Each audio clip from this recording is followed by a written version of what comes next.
Welcome. In this video, I'll show you how to change Instagram story from close friends to everyone. All right, if you find this video helpful, please leave a like and subscribe to the channel for more such tutorials. Well, unfortunately, you cannot directly change the audience of an already posted Instagram story from close friends to everyone.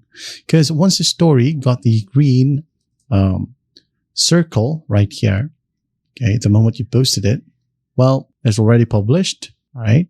And Instagram locks its privacy status to protect your data. Now, to go ahead and change it, well, you'll have to re-upload the story, unfortunately.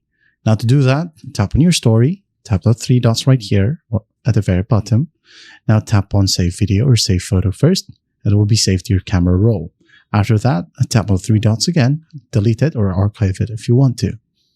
All right. And then once that's done, just go ahead and re-upload the same exact photo or video.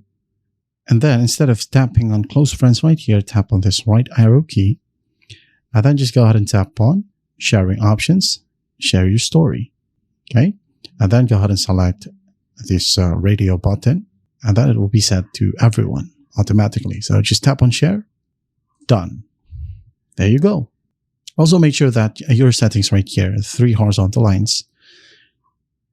All right, scroll down. Who can see your content? Make sure that your account privacy is set to public so everyone can see your specific content. It could be there on or outside Instagram. All right, so that is how you change Instagram story from close friends to everyone. I hope this video helps, and I'll see you in the next one.